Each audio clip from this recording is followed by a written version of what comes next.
Could a strange substance found by a southwest Arkansas man be part of a government test? Well, that's the question at the heart of a phenomenon called chemtrails, now getting widespread attention. Well, tonight, KSLA News 12 investigation reporter Jeff Farrell shows us the results of testing we had done about what's in our skies.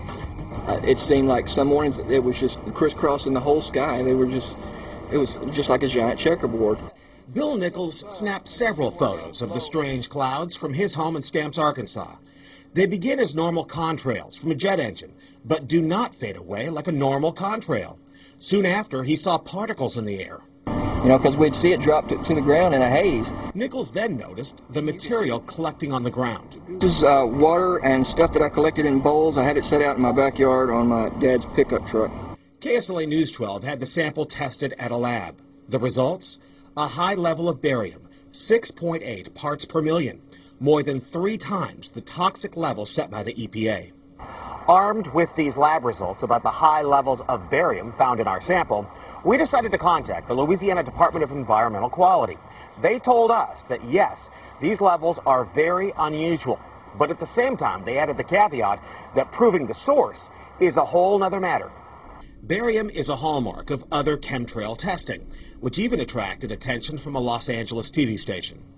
There's already no shortage of unclassified weather modification programs by the government. But those who fear chemtrails could be secret biological or chemical testing on the public point to the 1977 Senate hearings in particular, which confirmed 239 populated areas had been contaminated with biological agents between 1949 and 1969. Later, the 1994 Rockefeller Report concluded hundreds of thousands of military personnel were also subjected to secret biological experiments over the last 60 years. But could secret testing be underway yet again?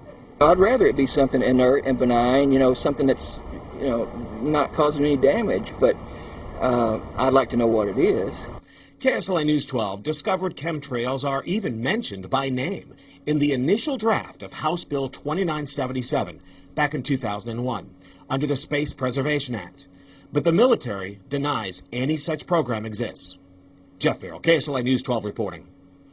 And, it turns out until 9 years ago, the government had the right under U.S. law to conduct secret testing on the American public under specific conditions. Only a public outcry repealed part of that law, with some exceptions. Now, Jeff's report mentioned high levels of barium linked to those alleged chemtrails. We wanted to find out exactly what effects barium has on the body. We spoke with Mark Ryan, the director of the Poison Control Center. Ryan tells KSLA News 12 that short-term exposure can lead to anything from stomach to chest pains. Long-term exposure causes blood pressure problems. Ryan addressed concerns by chemtrail researchers that barium could be meant to wear down a person's immune system. Anything that causes ill effects in the body long-term chronically is going to affect your ability because it's constantly working on the body. So from that aspect, yeah, that's a potential. Ryan says he's conducted research on his own about secret government testing on the public, but he's still a bit skeptical about the alleged chemtrails, at least at the moment, because the Poison Control Center has seen no calls about exposure to barium.